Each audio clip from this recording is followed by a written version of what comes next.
What is going on, everyone? And thank you for tuning in to another episode of The Ronan Bell Show. With me today is Amanda Dash. She is a casting producer. I hope you guys can learn something from this conversation. So let's just cut to it and cue that intro. Miss Amanda, how are we doing today? Hello, I'm doing well. How are you? Hey, I'm doing just fine. I think I've mentioned it on every single start of my podcast that we do like the same daily thing every single day. You wake up, you eat some breakfast, then you just sit at home for the next 8 hours on the weekend instead of going out. Very true. That is basically it. So, Amanda, before we get into anything else, could you just introduce yourself to the listeners out there? Yeah, hi. My name is Amanda Dash, and I am a casting producer for reality television. So that is so cool. I know you have a lot of things under your belt that we're gonna get into a little bit later. But to just start off, where did you exactly go to college, and what did you think like in high school that you wanted to do after like when you were started to go into college? Yeah, so I used to be a ballerina. So college education was never really like the upfront for me. It was always on the back burner, but I definitely knew I wanted to go to school. But that being said, dance was everything. I moved to New York City when I was 16 to be a ballerina. I was finishing up high school through my high school back home. So I did get to like walk with my class that I was with my whole life. But it didn't really matter to me. I knew I just needed to get that high school diploma. So I went and I was dancing in New York City. And then once I graduated high school, I did decide to go to college right away. And I found a very small school in New York City that kind of gave me the flexibility to still dance while getting my degree, which I really liked because I didn't really want to wait to get my degree. I was kind of always a little different than my other dance friends who wanted to go straight into a company or something like that. And I was like, I really do want to get an education right now. So I was able to find a very, very tiny, tiny school that had nothing to do with anything that I was even remotely interested in. But they gave me a nice scholarship and it was in New York City. So it worked out. And it really worked out until the first day of sophomore year when I actually fell down a flight of stairs in the apartment building I was living in. And that is when everything changed. I guess you could say it was for the best in the end. It was like my big red light moment of my life when I fell down the stairs. I didn't break anything. My right knee down was completely busted, and I couldn't walk for about 4 months, and I really couldn't dance for 9. So during these 9 months of recovery, which I had never injured myself ever before in my whole life.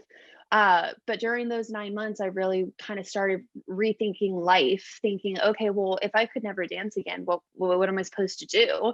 Like, yeah, I'm getting an education and I'm going to have a degree, but does that really matter? Not to me, it didn't, because all I really cared about was dancing. So that's kind of when I really started thinking about things and thought the only other thing I actually really love is to watch television. During those 9 months that I was recovering, that's when I started watching all of the best television there was. I watched Orange is the New Black was a big thing then, Mad Men, Breaking Bad. I'm just trying to think of the other ones. Like I watched all of the like top shows, and I was like, I just love watching TV. I could think about going into television someday. I did end up recovering from the injury. I started dancing again, but it really just wasn't the same. I was off for 9 months and my whole mindset about life changed during that time. So I decided to kind of hang up the dancing shoes and just kind of pursue something a little bit different. When like just it's not that it was you can't really pursue working in television like that. Like, you just have to pursue something in entertainment to see what works out with no experience, and the rest is kind of just history. It's crazy to me how a lot of people that I interview kind of have a similar take. Like something drastic happens, and their whole one path, one route thing kind of gets thrown off, and then they have to, Hmm. I like the Robert Frost poem. The two roads diverged in Yellowwood, and you took the one less traveled rather than the one that everyone went to. And just being like the ballerina going to a small school, I'm sure a lot of kids at your high school didn't you kind of went a different direction than most of them, which is honestly, in my mind, kind of a good thing because that's what at the time that's what you wanted to do rather than you didn't want to go along with the pack. Exactly. Exactly. It's very true. I didn't. From a very young age, I knew that like my family and I always laugh, like I just never felt like I belonged. I never wanted to go to school dances. I never really wanted to be a part of the school life. I always wanted to be at dance. I always wanted to be at the studio.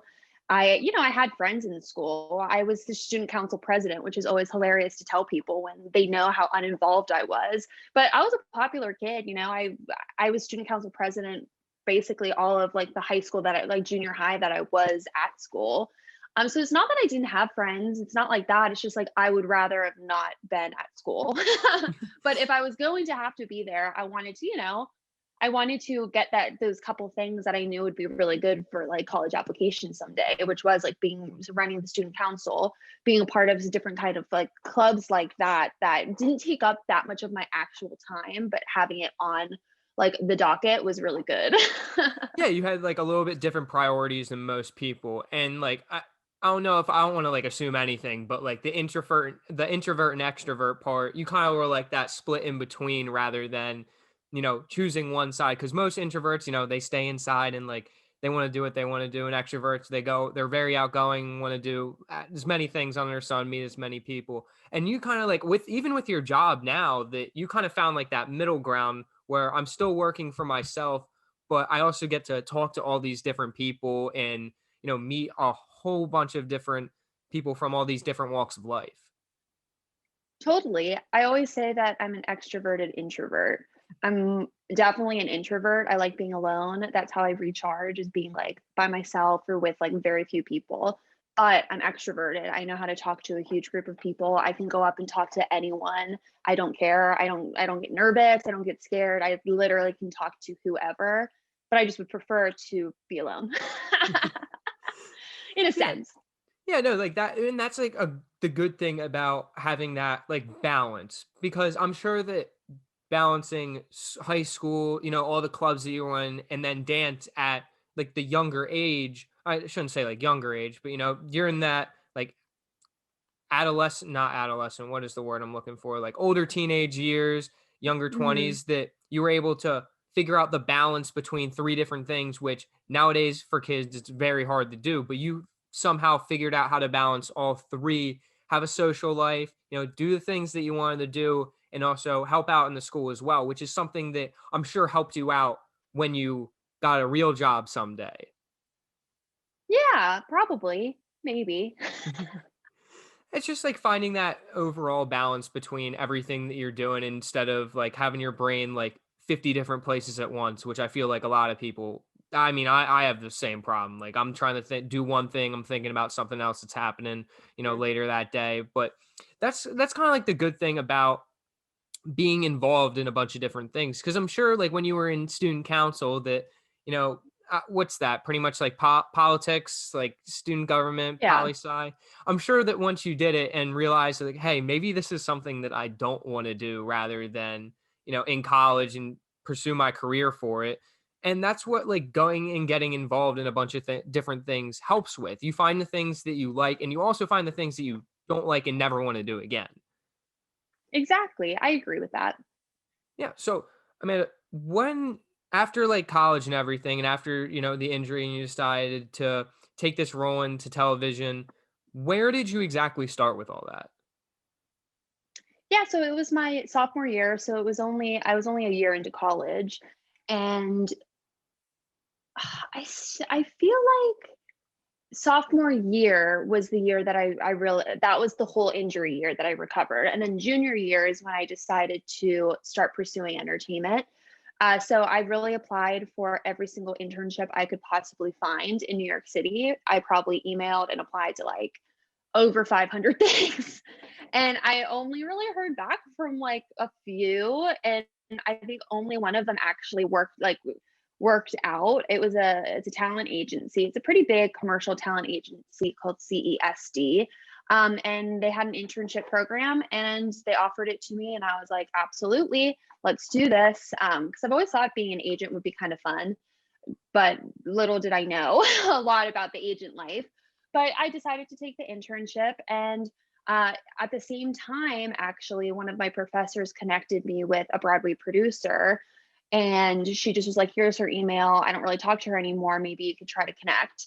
And I ended up connecting with her after a few emails that I sent, and she offered me a morning internship 2 days a week, so very little, like 2 hours on Wednesday and Friday.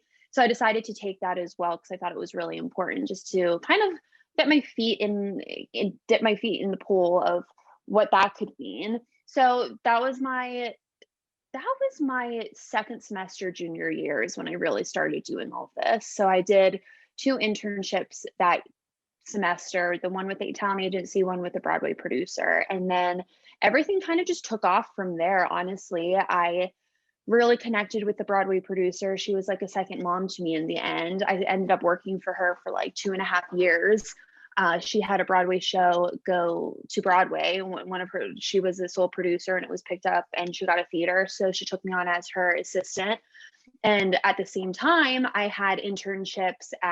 finally got some internships in the television world, which was really exciting for me. And I just somehow juggled, kind of like we were talking about, I juggled a lot of different things one summer. It was the summer after junior year. I interned at Entertainment Tonight, the television show, as a production intern. The news, it's like, if you don't know it, it's a news show on, I think, CBS. And then I assisted the Broadway producer. And then I also needed to make some kind of money because all my internships I've ever took have been paid except the talent agency, but it's like $8 an hour usually. So it's nothing crazy. So during the summer, I had those two the internship, the assistant position, as well as I babysat for like a really high class babysitting agency in New York City. So I was very busy that summer. I also got a casting director position for a very famous festival in New York City. It's called now I think it's called New York Musical Festival. They changed the name, but they had a student leadership program that one of their musicals was all run by students that you had to apply for. And I applied and I got the casting director position. That was like my first intro to casting. And so I had like 7 million jobs that summer. I was never home. All my roommates were like, "Do you even live here?" I'm like, "Not really." But like you said earlier, you got to juggle what you want to do. And I wanted to do everything because I knew it would help me in the future get other opportunities, which it did. The next semester I ended up getting a very prestigious internship at the Tonight Show starring Jimmy Fallon. I was his personal intern, which I probably would not have gotten if I wouldn't have hustled that summer with my 7 million jobs. And kind of everything just kept going from there. The momentum kept going and I just kind of took it and kind of just wherever the world would take me, I kind of just accepted it. And even if I didn't think I would really enjoy an opportunity, I kind of was like, "I'm not going to say no to this." So I kind of just kept going. After that, was with MTV in the casting and talent department. I graduated college. Yeah, college. I was going to say high school. Graduated college and decided to stay with my Broadway producer because I just loved her so much. And I became her full-time executive assistant along with a company that she works directly with. She's the executive producer of Strauss IP, intellectual property, and he's the he's like the musical composer of some of the biggest Broadway shows of our time: Annie, Bye Bye Birdie, Applause, just to name a few. But I ended up working for the Strauss company as well as my Broadway producer until I finally was able to make my dream come true. And I got in touch with the office manager of the production company that does the Bachelor franchise and somehow convinced him to give me a job. And that's when I decided. It was like 9, 10 months after graduating college. My boss knew I wanted to work on The Bachelor, and she's like, "Good luck figuring that out." And I was able to do it, and I got a job. And 2 weeks after I got the offer, I was in LA working on set of The Bachelor. Dropped everything, moved 2 suitcases, all my stuff. I moved home to Pittsburgh, and Yeah, I moved to LA knowing absolutely no one. I lied to the office manager and said that I had friends and family in LA. Nope, I knew no one. And I was like, "I'm coming. Yay, how exciting." It was like a 4-week job offer for very little money. As a production assistant, you make very little money. And I did it. I was like, "Okay, well, this is why I had to save up all my money and do 7 million jobs in my life so I could afford to do this and get paid nothing." Yeah, that's kind of a long story of what you just asked me, but that's okay. But yeah, no, all right. So I'm gonna take it like in segments. So basically, the first thing that I really like that you said is that you applied for 500 different internships and only got one. And the Probably, maybe even more than yeah, 500. Who really knows? It was a lot. yeah, but Like, the that's not being dramatic. The 7 million jobs was being dramatic. The 500 was like pretty accurate. no, but I like that you. I'm more of a quantity over quality kind of person because I think the more content, or in this case, more papers that you write, the more people that you email, the more likely of a chance that you're going to connect with someone. And that's awesome that, out of 500 or 700, however many it is, that you were still able to at least get one. And that's all you need, really, at the end. Like, I'm sure it was a pain to just write out all of those different emails and whatever it may be. But in the end, you accomplished what you needed to accomplish, and that was just getting that one chance. Exactly. I would say I agree with you on the quantity over quality when it comes to the beginning of someone's career. Depends on what you're doing, even depends on what you're doing.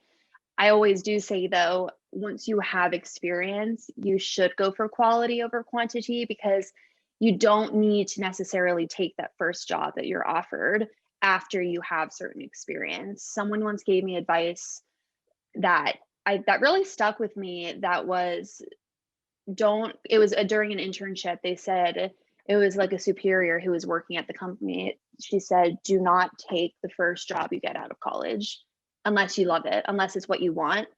Don't take it just because it's a job. You will regret it." Obviously, that's different for a lot of people, but it really stuck with me, and I've taken that to heart for a lot of my life. Even now, it's like just because now that I have the experience and I have like all these, whatever, the resume, if I get offered something, but it's not really what I want to do, you don't necessarily have to say yes to it. But then again, I always tell people always say yes, but that's kind of like there's two stages to it. It's like always say yes, quantity over quality at the beginning when you have nothing to even show or prove for yourself. But then later on, you can be a little pickier. You don't have to always say yes, and you can be more quality over quantity. Like, don't apply for that. Like, I would not apply for a job that I'm not interested in anymore. But back then, whenever I applied for those 500 internships, I literally applied for anything and everything, if that makes sense. Yeah, no, I think that people think when they get that first job offer or whatever it may be, that they think emotionally instead of logically. Like the number, and it might be, the dream job that you've always wanted. And if that's the case, take it. But if it's just something along the lines of what you want to do and it's not everything you want, like sit on it for a day or two instead of, Hmm. pressing that enter button, say, like, I'm in, because then you get your logical thinking behind it rather than just reacting to it with your heart rather than your head, which most of the time helps you make a better decision. I like to think about like thinking twice before you actually go through with something because you never know what's on the other side if you just wait an extra day. And in some cases that doesn't apply to everything, but most of the time, like if you're making an Instagram post, maybe you should think twice before you actually, press that post button. Exactly. It's a hard question to really talk about because it's so back and forth. It really depends on who you're talking to, what their experience is. All it comes down to so many different things. But I have a story that I after I my job at the Bachelor as a production assistant wrapped, I got offered a job as an assistant to an executive at a company, and I took it. She offered it to me on the phone, like HR, and I took it. And I hung up freaking out, thinking, "Oh my God, why did I just take this job? I don't want it. I don't want this job."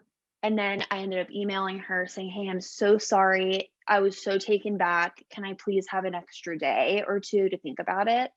She responded, really rude, saying, "No, the offer has been revoked. You should not have accepted it on the phone if you didn't want it." So to me, that showed me that I made the right decision because why would someone be so rude to me after it's like an assistant job? It's not anything crazy. Like, just give me an extra day. So the fact that that happened, that's when I was like, wow, I really can't. I need to remember not to just say yes because someone's offering me a job. And if your intuition tells you, like mine did, I need to tell them I need an extra day, and then they come back at you like that, I don't want to work for a company like that, and no one should. So it's a toss up. It's a hard, we could talk about that kind of thing for hours. Yeah, no, yeah, exactly. We're gonna go in a circle around, around, and around again, and never actually end up being, because there's no right Yeah, answer. There's no right answer to that. exactly. It depends on the circumstance, depends on the opportunity. There's thousands of different variables that go into it. But something else that I want to talk about is getting starting off really small and working for things that you didn't 100% want to do, but rather you had to do it to be able to get into the things that you want to do. How was that like starting off? Like, did you really hate it, or did you really get to know, like, maybe I do kind of want to, put some effort into this and put as much effort as I can. I kind of like talking about as like paying your dues into what you want to do. Mhm. I don't really love saying that you have to pay your dues because I don't think that's not even a great way to put it. It is a way to put it, but like every experience that someone has, if we're just taking mine for like example, because that's we're talking about mine, I think that every experience I've had, even if I don't enjoy it, it has taught me so much about a show, a job, industry. It's every even like that the talent agency internship that was free. That was just like my first internship. I learned so much about being a talent agent and about just that world that if I didn't have that, I wouldn't know. Okay, well, that's when I kind of opened my eyes to being like, oh, I always thought talent agency would be fun or being a talent agent would be fun. But all the talent agents did all day was call casting directors. And I always said, even at the talent agency, back when I was however old I was, at the first job I ever had in entertainment, I always said, even to like the agents, I'm like, I think that, like, I get why your job is fun and you like it because you're representing, but like, I want to be on the other end of the call. I want you to call me about trying to convince me to cast your talent. I'm like, I think it would be so much more fun to be a like someone in casting. And that's before I even knew anything about casting. And that's kind of what opened my eyes to like, oh, that could be fun. Who knew you could not have asked me then that I would ever be in casting. It's just like I saw that, wait, why would I want to be a talent agent when I could be in the casting side who has so much more control over everyone rather than the talent agent who's begging the casting director to look at the talent. So like every experience I have, every experience anyone has is going to teach them something about something, and you never know where it's really going to lead. Like I took the MTV job I had in casting and talent as an intern. I wasn't like really excited about it, but I knew that working at MTV and Viacom was so great. And I was like, what a great thing to put on my resume. Doesn't like I'm really not that big of an MTV person. I'm not that cool. So when I got the job, I'm like, okay, this is going to be interesting. But because of that, and because I had that on my resume, when the casting director of The Bachelor asked to talk to me, she saw, oh, you've worked at MTV and casting before? Oh, I didn't realize that. And I wanted to be like, I was so bad at it. But of course, I was like, yeah, I have experience in casting. And because of that, she trusted and was like, well, I think we should give you a chance then. If you kind of know what casting is about because of that experience, I think that you'd know what to do here. And I'm like, great. So it's like it's crazy to think what pieces of the puzzle will come together in the end that's going to end up being maybe a career for you. Yeah, no, I like that because the more what you did in like the beginning kind of helped you realize the full spectrum of what you were trying to do. Like, you started out as the person making the calls to the casting person or whatever it may be. And then you ended up being the person taking the calls, which is kind of cool in the end because now you got the full spectrum and now you have more empathy towards that other person. That's what I like to harp on this podcast is that the more you know and the more like insight that you have into even the littlest thing, it will help you out understand that person a little bit better. So, and when that person like hung up the phone and was very rude to you, you probably understood then, like, wow, like that, like, look how that made me feel. I don't want to make someone else feel like that. Like, there's so many Mhm. different ways to understand that other person just the slightest bit more that will help them out and you out internally. Absolutely. Yeah, that's a good way to put it. I don't think anyone will ever think like that when they're actually in it. Because I definitely never thought I would be casting for The Bachelor, and then after casting for The Bachelor, I'd be a freelance casting producer. Like that was never the plan. But now that like you sit here and you think about it, it's kind of like every time I think about my experience, I go, this is kind of crazy how it really is full circle. And if I didn't have all these experiences, I wouldn't have gotten the production assistant job on The Bachelor. And if I didn't get that, I wouldn't have been casting for The Bachelor. And if I didn't get that, I wouldn't be casting all these shows. Like that's just like I don't even know what my life would be like. But like all the experiences lead up to ultimately maybe what you're supposed to be doing. You know, if you believe in that, like the fate and what God has a plan for you, kind of thing. Yeah, no, 100%. So something else I want to ask you about is, working for Jimmy Fallon. Like that's so, in my mind, that's so cool. What was like the best thing about that, and what was the worst thing about that, you think?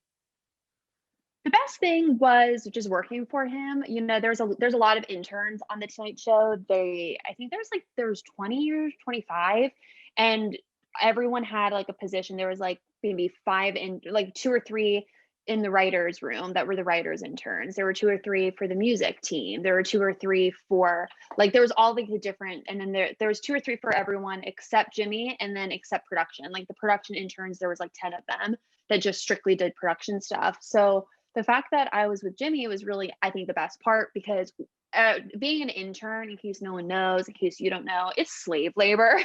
Everyone can say it. Now at least they've started paying interns. It used to be free slave labor. No, it's terrible. I shouldn't say that. But at least we were getting paid, but as an intern, you are running around.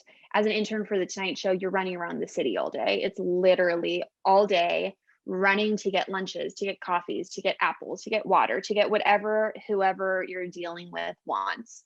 So at least for me, I was doing it for Jimmy instead of like just, a writer or or a producer, which would still have been cool, but it's like, okay, when I was like, there was days that I was never in the office because I was running around doing things. I had to say to myself, okay, this is for Jimmy Fallon. It's pretty cool. Like I would be sitting on the subway, like going down to his apartment for something, and I'd be exhausted. But I'd be like, okay, this is for Jimmy Fallon. Like that's pretty cool. Like I'm sitting here, like no one knows that I'm about to go into Jimmy Fallon's apartment to pick something up, but like that's what I'm doing and I'm getting paid to do it. Like that was the cool part is that like you're working for this legend that everyone knows. Doesn't matter what your opinions on him are. Like everyone knows Jimmy Fallon.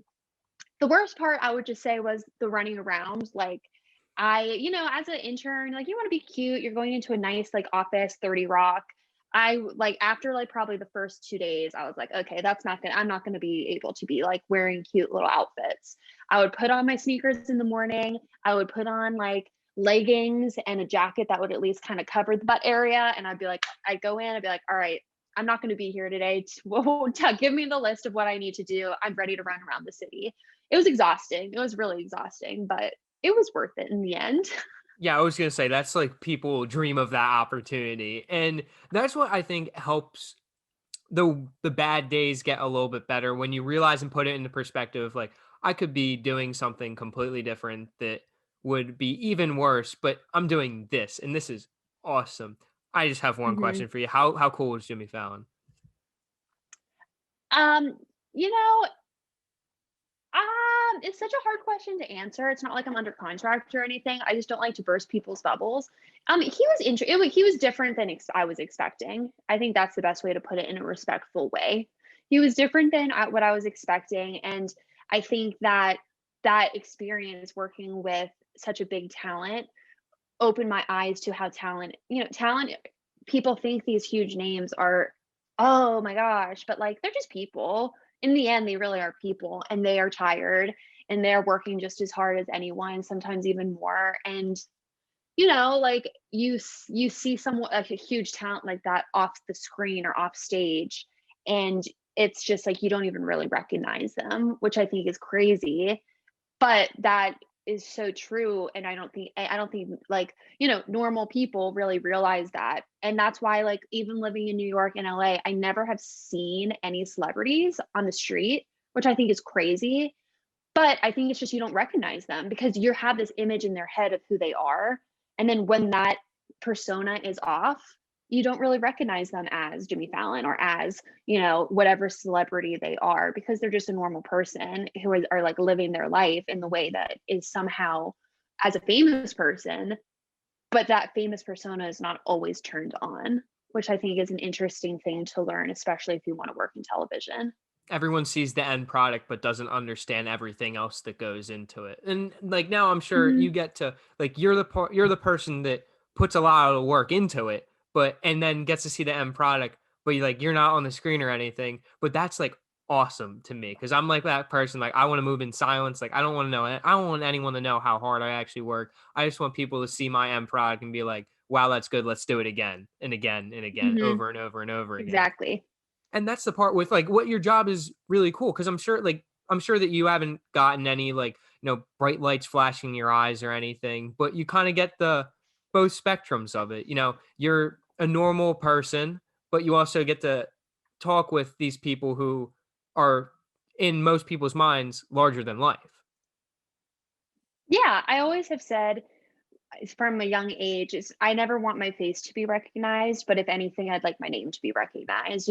So like if someday I do something great, people will know my name because of something great I've done, but they might not necessarily know my face, which I think to me is more important in my, at least in my spectrum of life, because that means the work that I'm doing is being recognized for something rather than just like, oh, this is my face, this is what I do. You need to know my physical rather than like what the actual work I do is. Yeah, no, I love that. I love that how you put it. You don't need to be recognized for who you are. You want to be recognized for the work that you've done. And that's way Mhm. bigger than yourself at the end of the day. But something else I want to ask you about is just The Bachelor. I feel like every girl's dream is to like work for The Bachelor, like meet all these different like girls and guys. Because like I'm not gonna lie, I watch The Bachelor sometimes and it's kind of funny. So what was the like what best and worst part of working in The Bachelor? Yeah, so I was just like those girls you're talking about. It was my dream to work on the show. So the fact that I made it happen was just wild. I got the job when I was 23. So I was very young if you think about it.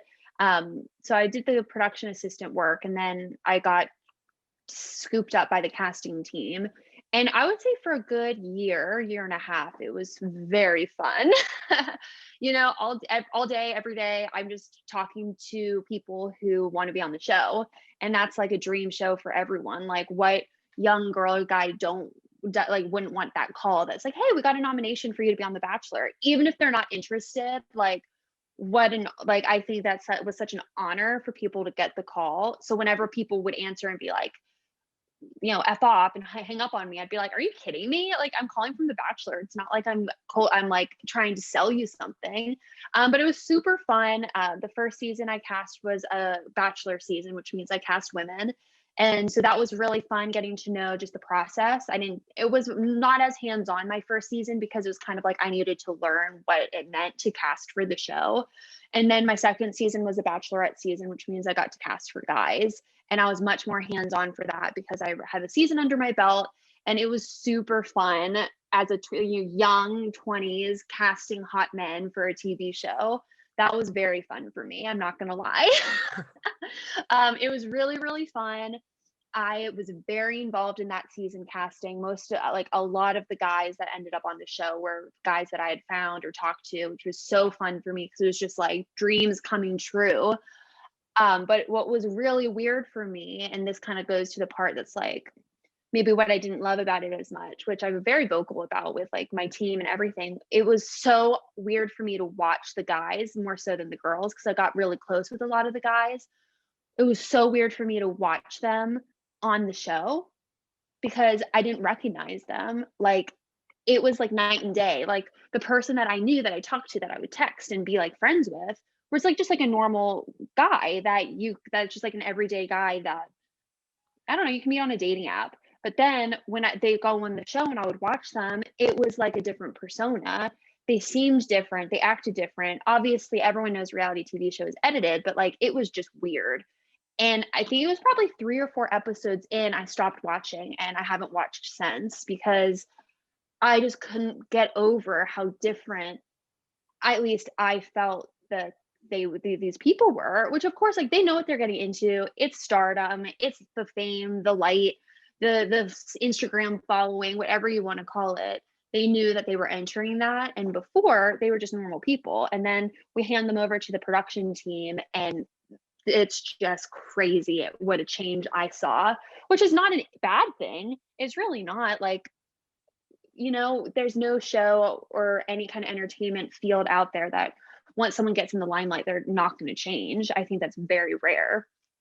But that was the weirdest thing for me is when I really saw how different the cast was on the show after knowing them for a certain amount of time. Like for the guy season, we start casting in October and the show doesn't air until I think it's like March, April. So it's like from October until them being on the show in like February, or wait, May. I think it usually airs in May, but like they start filming in March. And I'm like, from October to March is a big period of time to get to know someone. And then all of a sudden you see them act a different way on the show. It's just kind of like, whoa, it's kind of freaky.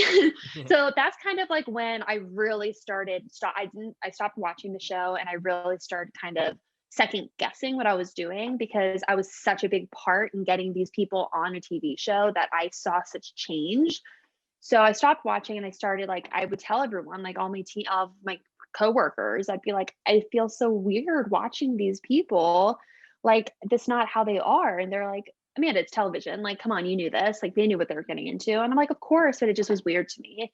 And that's kind of when I started questioning the job and I was there for another about year and a half. And then I decided to quit and pursue other opportunities just because it got to the point where, it's the same kind of work. Uh, it's not like casting a different show. It's every season, it's always the same calls. It's the same kind of people. And it just got a little monotonous to me. And it also got to the point where I'm like, it was affecting my personal life in a way because my day-to-day life is talking to hot, beautiful people that the last thing I would want to do after work is go on a date, go to dinner with a friend, meet people because all day I was talking to young people that basically felt like I was on a date or I was with a friend because it's the same kind of demographic everyone used to say to me because like I am the demographic of the kind of people who apply for the show. So it's like those kind of people I'm talking to all day when I could be talking to them after work in a social environment, but I was too exhausted to even do that. Like I just wanted to go home and hide at the end of the day and like hang with my roommate or watch TV or like just be alone because of that introverted self I am. But it was a really fun experience. Obviously, dream come true working on the show. But it's crazy how in the end, sometimes you live out the dream and you realize it's not your dream anymore. Yeah, I like that you got to see both sides of who people were because when the camera comes on, I'm sure that you have many experiences where there are two kind of different people or they've changed into something else that you didn't think they were before. And in some cases that's okay, in some cases it's not. Just depends on Mhm. who it is and what they're going into. But I like that you said that, this was my dream, but I realized that this wasn't for me and this wasn't everything that I want. And that's okay because when you mature and you realize and you do all these different experiences, you come to kind of that self-fruition that maybe I want to do something else. Maybe this was my dream and I got to do it and like that's awesome, but now I want to do something else. And now you're a freelancer, correct? And you're doing things that, more things that you actually want to do. Correct. So yeah, now I freelance in casting, and it's been I wouldn't say it's been tough, but it's been interesting because working I've never I cast for The Bachelor for 3.5 years. Like I've never actually or 2.5 whatever it was. Um, but it's so different now working even like on different dating shows that I've done. It's such a different vibe than The Bachelor because The Bachelor is this prestigious, huge, like high volume of a show. And these other shows I've been working on are so different. And it's interesting. It's actually like I enjoy changing it up because you learn about different things. You learn about different people. Like one of the dating shows I recently was casting was for like older people, like older meaning like 30 to 50. And The Bachelor was not that it's specific, but they're younger. So it's very interesting talking to different people when it comes to these different shows because like I would never be talking to a 45-year-old for The Bachelor, unfortunately, but that's okay because that's what that show is. So it's been fun. And I think the biggest thing I always tell even my friends, if you hate a job, you should not be working at it. You should not be working somewhere you don't love and you don't feel passion and you don't enjoy because it's going to suck the life out of you. And I think no matter how old you are, you're too young to feel that way. Life is short. And I see some of my friends hating their job, but they want to stay because of the health benefits, the 401k, the consistency, the paycheck. And I'm like, I get it. It was very hard for me to quit the show. It took some deep courage to finally get into my boss's office and tell her I wasn't coming back. But like, it's just, I'm so much better now that I am doing other things. And it's so hard for me to see people in the position that I was for probably a good year when you can get out of it and you can move on and there always is going to be work. Okay, right now is that's kind of a Yeah. tricky thing to say, but like there's always going to be opportunities for someone if you're so unhappy. There's nothing is worth being unhappy for, even if it's money, because there's always ways that you can get taken care of. People want all these external things, but sometimes don't realize that it's internal what really matters at the end of the day.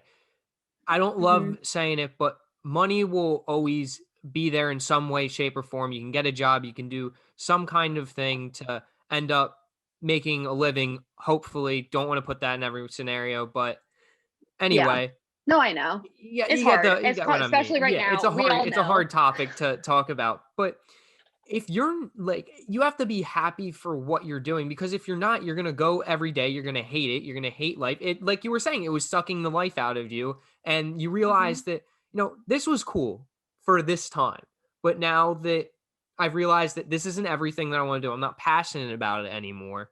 That I need to take a step back, move on, and do something else. And it's kind of like what you were saying. You did kind of other dating shows, and it was still in the realm that you want to do, and you're still a casting producer and everything. You're still doing what you actually want to do, just in a different scene with some different scenery.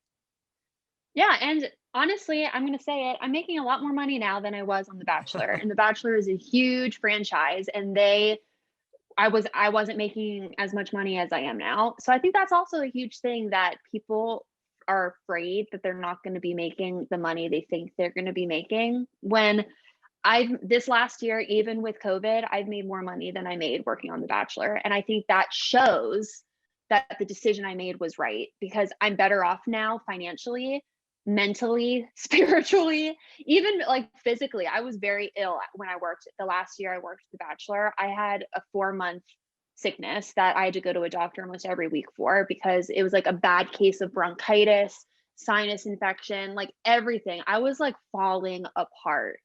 And as soon as I quit the job, which was August of 2019, I have not been sick since, knock on wood. I've had no health issues since I left that job. And I am a firm believer that you can get sick if you're mentally unwell or you're not feeling like you're being treated well or you're just not happy. And I think that I was proof of it because for the 4 months before it was probably like 6 months before I ended up quitting, I was very, very sick. It was bad.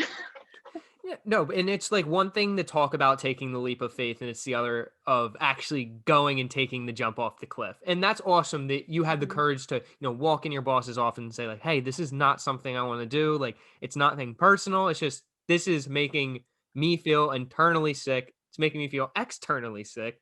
And now I want to move on. And that's awesome that you actually did something that people talk about doing but never actually do. And I love harping on it because people are scared to take something, take another option, take a different opportunity, and just throw themselves out there and be uncomfortable rather than sitting in comfort for the rest of their lives and, living that day to day thing that they don't really love doing, but there's external factors that carry in that make them want to Yeah. do it. Well, thank you. I agree. It's a scary thing, but I encourage people to do it all the time. But I get it. It's very hard to do. People are afraid they're not going to get that job or they're not going to be able to support themselves, their family. So I get it. So I'm very lucky that I was able to do it and come out a bit better off because I know that that is a very difficult thing, especially right now. Yeah, man, that's awesome. So where like end goal, what are you trying to accomplish with your career as of right now?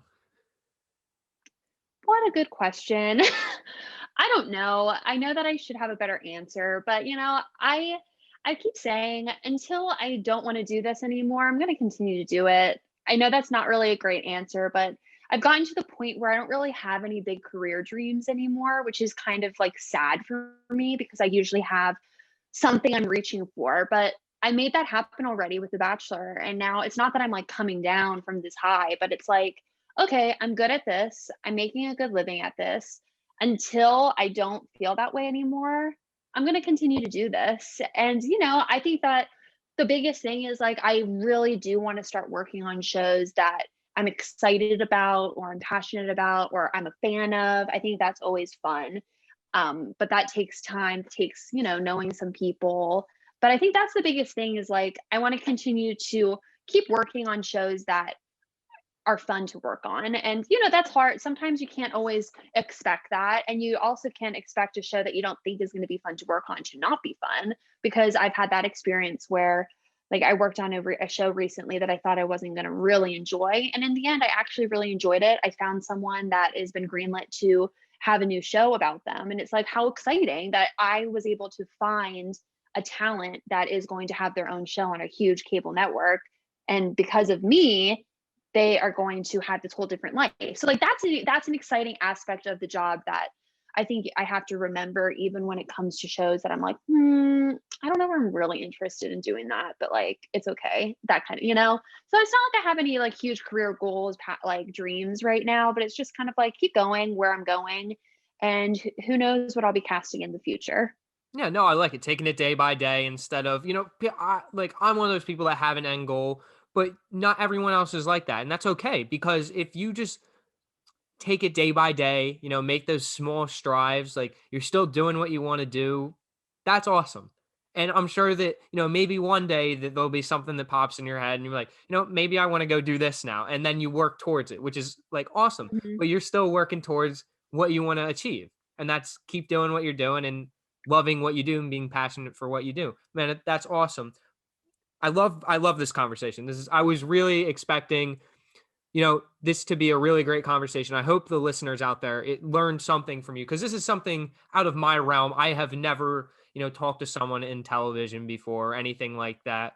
And it was uncomfortable for me. Like this is a completely different conversation that I'm used to. Usually I'm talking to athletes or coaches, people that I know, but this is something that way out of my realm. But this has been awesome. And Amanda, before we get into the quote segment and everything, what is one piece of wisdom that you want to pass on to the listeners out there? I would say, kind of like what we discussed earlier, never say no to an opportunity.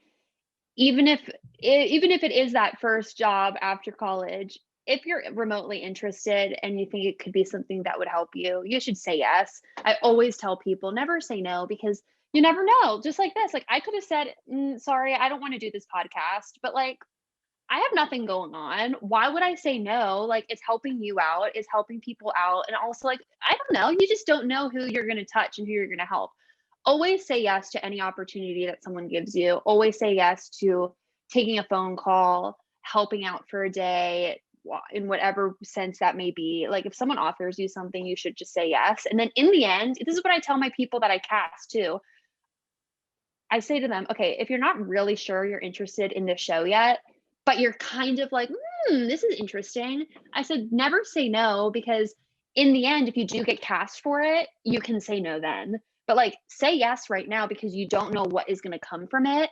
And then in the end, if something happens that you're not interested in and it makes you uncomfortable, or you're like, I don't want to do it, you don't have to do it. You don't have to do anything you don't want to do in life, even when it comes to like going out with a like group of friends or like doing whatever. You always can say, I don't want to do it anymore, but you never know if you want to do it until you say yes to the opportunity. Yeah, no, I like it because you have to be able to at least try it rather than just people, hating on what you do or think it's stupid. You're just think it's stupid because you haven't gone and did it yet, or you don't understand the experience that the other person is going through. I love it, Amanda. So before we conclude the show, could you I asked you to just prepare a quote that you like to read to yourself, something that kind of inspires you. So what would that quote be for you? So I was debating on this one because like I was like I could find like a really inspirational quote or that, and I was like that could be really cute or like a Bible verse, but I don't remember the name of the person who said this, but I was at an event in Los Angeles for for like a restoration, Hollywood restoration on the oh my gosh, I am blanking on the people, Hollywood Foreign Press. There it is. It was an event for them, and this guy who's like a big deal for them. Don't remember his name, but that's fine. I'm terrible with names. He said this, and it just hit me so hard. And I have always believed in this, but I've never been. Even though when I tell you it, you're gonna be like, "Duh." But whenever he said this, I looked at my friend I was with, and I'm like, oh my gosh, that's what I always kind of am saying. I'm like, wow. And ever since I heard him say this, I fully believe it. And I think it's so important. It's more kind of like advice, maybe rather than like a long quote. But he said, in the most simple terms, show up. And when he said that, I just was like, whoa. It was so funny because it's like, okay, show up. But he said that, and I'm like, I cannot even believe how much I believe in what he just said. And then he followed it up by saying, the biggest piece of advice I've ever had from a mentor when I was in my 20s was show up. And he said, ever since I was told this piece of advice or this quote or whatever you want to call it, it's changed the way he's worked and lived and had even relationship with his family. Always show up because you don't know. Like for example, that event that I went to, my friend and I were kind of debating if we wanted to go. And we're like, we had nothing to do. And we're like, it's an event. It's like a Hollywood event. Like, why wouldn't we go? Like, come on. And so we went and it was great. It was an amazing event. But on top of that, this guy said this. And I said to my friend, I'm like, he literally is speaking to us because we decided to show up and how great this event was. If you show up to whatever you choose to do or whatever you are doing in life, family, relationships, career, whatever, by showing up, it shows not only the people that you're with, but it shows yourself that you are there and that you are not trying. It's kind of like back to the advice of never say no. Why not go to that event? Why not go to something that you think deep down is something you should do? You should do it. You got to show up for yourself. You got to show up for other people because in the end, the only person who's going to show up for yourself is you. So by doing that for yourself, you're you're showing up for yourself. You're saying, I care about my career enough that I'm going to go to this event. I care about my family enough that I'm going to go to this party. I care about my friends enough that I am going to be there when they have an issue. It's like you got to show up because if you don't, because I know people who don't show up, and when they don't, it's disappointing for the other people as well. But then I think to myself, well, how disappointing it is for them who aren't showing up for themselves, for their friends, for their family, for their coworkers, for whoever. So I know that's not like a most traditional quote, but whenever I saw I needed to prepare one, I immediately thought, well, the biggest thing that I've ever heard that I'm obsessed with is this guy saying, you just got to show up. Amanda, that is awesome. This has been awesome. Thank you for coming on the show today. It really does mean a lot to me. Is there anything that you want to plug before, we turn off the mics and go on with our day? No. Nothing really going on. Everyone stay safe and healthy and sane during this crazy time. Enjoy the time you have with your family and friends. I hope that whoever's listening isn't alone because you shouldn't be alone during this time. But if you are, that's okay because you're probably doing it for a reason to keep other people healthy. But yeah, just, I think the biggest thing is stay healthy and happy and sane during this insane time that we're all living in. Again, Amanda, thank you so much. Guys, that is a wrap for another episode of the Ronan Bell Show. If you guys could, please hit that follow button on Spotify, Apple Podcasts, if you're on YouTube. Hi, please hit that subscribe button so you get notified whenever a new podcast comes out. I'm doing 3 podcasts a week now. One of these interview types, 2 quick shots episode that are 10 minutes long. So if you guys like that content, let me know. Shoot me a DM, shoot me a text, whatever it may be. Shoot me an email. What else? Oh, I have merchandise on my website. Keep on Keeping On merch is available at theronanbellshow.com. I have plenty of ambassadors out there that will give you 10% off if you use their code. Helps them out, helps me out.